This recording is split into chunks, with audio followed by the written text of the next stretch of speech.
Hei nak, pintunya membiarkanmu masuk. Itu tidak bagus. Itu tidak bagus. Seseorang mendobrak masuk. Berani-beraninya anakmu masuk ke area terlarang di rumah santuku. Bajingan kecil, aku tidak menyangka kamu akan menemukan dirimu di sini. Di mana apakah presidenmu? Biarkan dia keluar menemui saya. Jika Anda ingin melihat presiden, mengapa Anda tidak kencing dan mengambil foto? Lihat siapa Anda. Saya masih ingin melihat presiden. Anda juga. Anak laki-laki apa yang masih ingin kamu bunuh aku? Mengelilinginya. Tuan, hati-hati, aku tidak tahu berapa banyak kemuliaan Tuan yang telah ditangkap dalam susunan pembunuhan ini. Bahkan jika kamu tidak mati, juga akan terluka parah. Susunan kabut 9 Ether. Para prajurit istana pun mencoba menyerang Qin dengan sihir kabut. Lalu mencoba kelilingi Qin. Tuan Qin hanya menatap dengan santai, lalu hentakkan kaki ke lantai, dan keluar cahaya emas. Buka mata anjingmu lebar-lebar untuk melihat iblis. Lalu Qin gunakan kekuatan saktinya dan menghentakkan para prajurit itu. Dan seketika mereka menghilang. Dia benar-benar mematahkan pedang pembunuhku dengan satu gerakan. Apakah kamu siap dibunuh olehku? Yang baru saja kamu bunuh. Hanya beberapa ikan rucah. Kamu pikir kamu tidak terkalahkan sekarang kan? Hari ini aku akan menggunakan darahmu untuk menghormati keluarga Qin. Oh, ternyata kamu dari keluarga Qin. Ternyata Anda adalah anak dari keluarga Qin yang telah melarikan diri selama bertahun-tahun. Baiklah, saya benar-benar tidak dapat menemukan apapun setelah memakai sepatu besi. Tidak perlu usaha sama sekali. Keluarga Qin kami selalu tidak memiliki apapun untuk dilawan. Lalu kenapa kamu masih ingin menyerang keluarga Qin? Jauhi dunia. Ingat ada pepatah lama tentang tulang nagamu. Itu disebut kepolosan orang biasa. Kejahatan memiliki batu giok.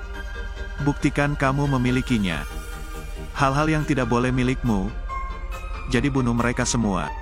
Sepertinya, dia masih mendambakan pusaka keluarga Qinku. Tanpa basa-basi lagi, kamu akan mati.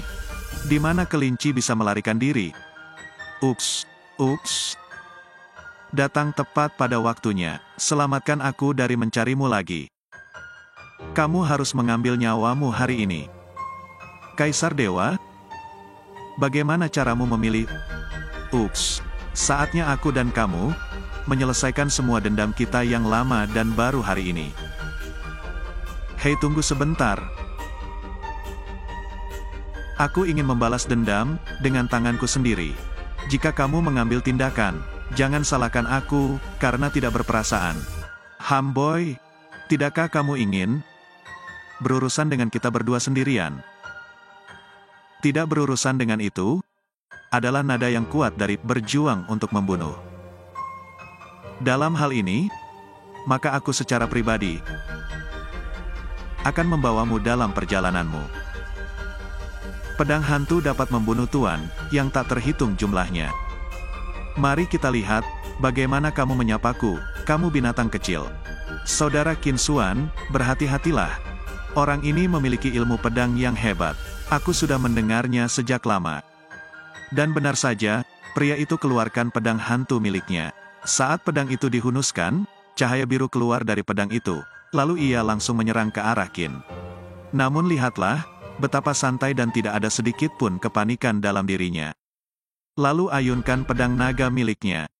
Lalu menyerang orang itu dengan sangat mudah. Dan langsung terpental. Dia pun tidak percaya, jika dirinya dikalahkan hanya dengan satu gerakan saja. Hingga membuat ketiga orang itu pun heran, betapa kuatnya Tuan Qin sekarang. Namun kedua orang jahat itu, belum menyerah begitu saja. Dan kali ini, Qin Xuan kembali keluarkan sihir sakti dari pedang naga miliknya. Cahaya emas pun keluar, berubah menjadi seekor cahaya naga. Dan langsung dengan sangat mudah mengalahkannya kembali. Dan karena merasa dirinya sudah tidak sanggup, orang itu pun lantas menghilang. Sementara Kaisar Hantu masih bengong, dan bingung seakan tidak percaya. Qin Xuan pun mencoba menggertaknya, Ia pun terlihat sangat takut. Namun nampaknya dia ingin gunakan cara licik untuk lakukan tipu, dan hanya bisa mengancam jika presidenlah nanti yang akan membunuhnya. Namun sedikit pun, Qin tidak pernah takut, karena dia emang sangat ingin bertemu dengannya, dan menghabisinya. Lalu ia langsung menyerang ke arah Kaisar Hantu. Namun seseorang datang membantunya. Orang itu adalah presidennya. Serangan yang benar-benar mematahkan tali, hanya dengan satu jari. Tuan Yamaguchi Gumi mengunjungi tempat tersebut, dan membicarakannya. Bagaimana, kamu ingin mati? Kamu adalah dalang di balik Yamaguchi Gumi. Chen Chen berlutut dan memohon ampun. Kalau tidak, bahkan para dewa pun tidak bisa menyelamatkanmu. Hari ini aku pasti akan mengubahmu menjadi abu. Lalu Bai Yan pun mencoba menyerang presiden itu, namun dia juga bukan keahliannya. Dengan begitu mudahnya dia menahan serangan Bai Yan, dan langsung membuat dirinya terpental. Aku sudah mencoba yang terbaik. Bagaimana bisa misi yang menakutkan? Hanya satu jari yang hancur aku. Apakah kamu melihatnya, nak? Ini adalah hasil dari menentangku. Kamulah yang ingin menghancurkan kerajaan naga kita. Jadi apa? Hari ini aku akan mendukung keadilan. Bertindak atas nama surga. Sangat berani. Tetapi jika kamu melakukan ini, kamu hanya terbang ke dalam api. Kamu berlindung padaku sekarang. Kamu akan memiliki sumber daya yang tak ada habisnya. Bahkan seorang bajak laut Jepang berani berbicara omong kosong di depanku. Benar-benar fatal jika diracuni. Presiden, jangan khawatir, anak ini sakit hari ini.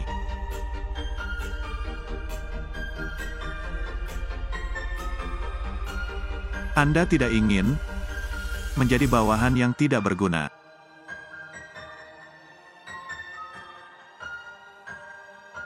Wah, seberapa mampukah Anda? Hari ini, sesuai dengan kemampuan Anda bisa menjadi berada di peringkat 3 besar.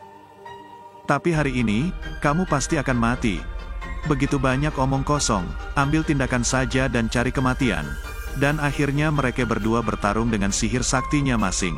Cahaya kabut hitam melawan cahaya emas naga.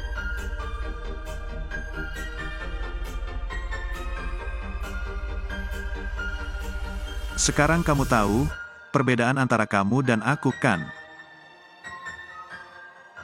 Bajak laut Jepang, Wan Fu. Kekacauan di negara naga kita. Menindas keluargaku. Dosa tidak bisa dimaafkan. Ambillah hidup. Dosa tak termaafkan, ambil nyawamu. Dan kekuatan pedang naga itu benar sangat kuat. Presiden pun kewalahan melawannya. Anak laki-laki itu punya kemampuan. Itu benar-benar bisa membuatku terluka. Pergi ke neraka selanjutnya. Dharma pembunuh surga. Teknik pembunuh surgaku sudah lama tercapai. Apa yang bisa kau lakukan padaku? Pria ini benar-benar tidak bisa diremehkan. Saya khawatir tubuh ini tidak dapat dihentikan sekarang. Kita harus secara paksa meningkatkan tingkat kultivasi kita. Semut masih ingin melawan pelanggaran. Kalau begitu izinkan saya menunjukkan kekuatan saya yang sebenarnya.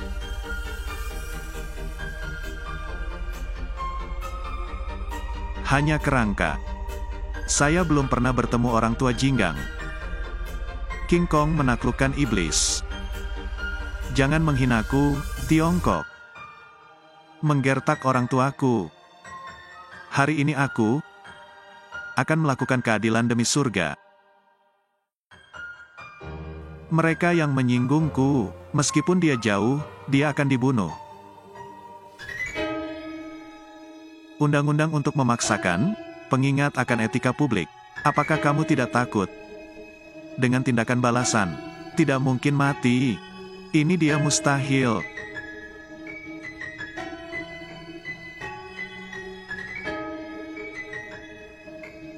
Sudah waktunya bagi anak laki-laki itu, untuk memakan sihir rahasia.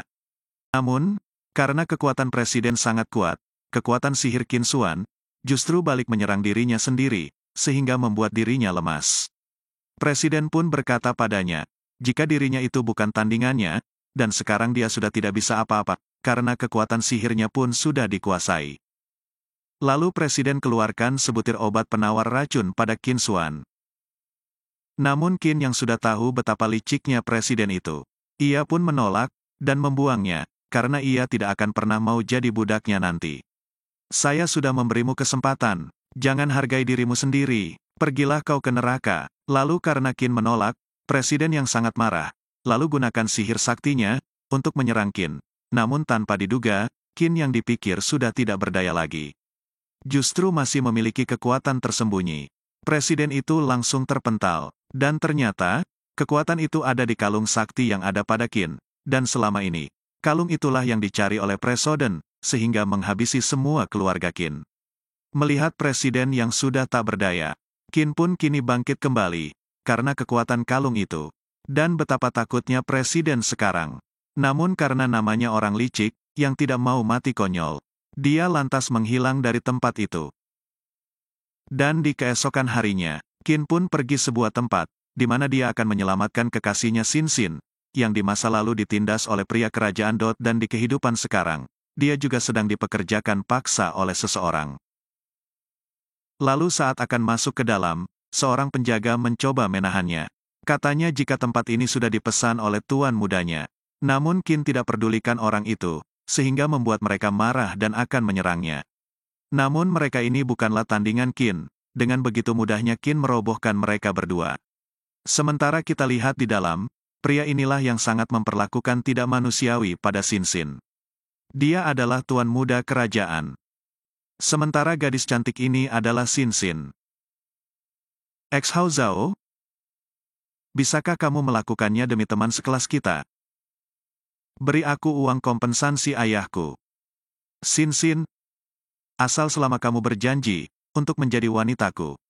Jangan bilang, aku akan mengirimmu ke rumah sakit. Bahkan jika aku menjaga diriku sendiri, sampai mati, itu tidak masalah. Tuna Zhang, aku sudah memiliki seseorang yang aku sukai. Aku kenal Qin Xuan, tapi kamu perlu tahu. Dia menginginkan uang, tetapi tidak punya uang. Jika kamu menginginkan status, tetapi bukan status, ikuti dia. Tuan Zhang, anggap saja aku memohon padamu. Ayahku benar-benar sekarat. Lin Xin Xin, saya menemukan bahwa Anda hanya bunga teratai putih. Yang kamu tanyakan kepadanya. Tuan Zhang berkata, bahwa ayahmu menolak bermain dengannya, ketika dia pergi ke rumah sakit. Bagaimana bisa, ada hal yang begitu baik di dunia ini? Xin Xin.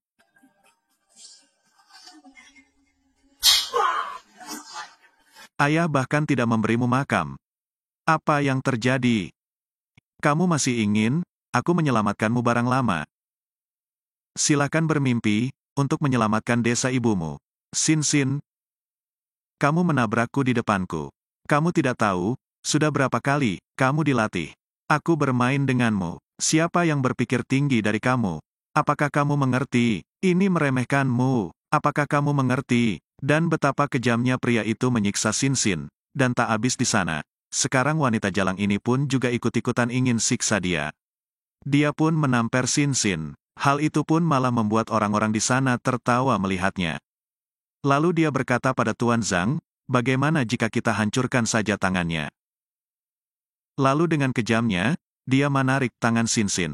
Lalu Tuan Zhang pun mengambil sebuah botol. Lalu dengan sikap selengean, dia menghampirinya, lalu memukulkan ke tangan Xin Xin. Sampai tingginya terluka, lalu dia kembali rendahkan Xin Xin, dengan kata-kata kasar dan sombong kedua orang ini. Bahkan dia sangat kegirangan dengan apa yang telah dia lakukan pada Xin Xin. Lalu dia mencoba melakukan pelecehan pada Xin Xin. Sementara, perempuan jalang itu mengambil video dengan ponselnya.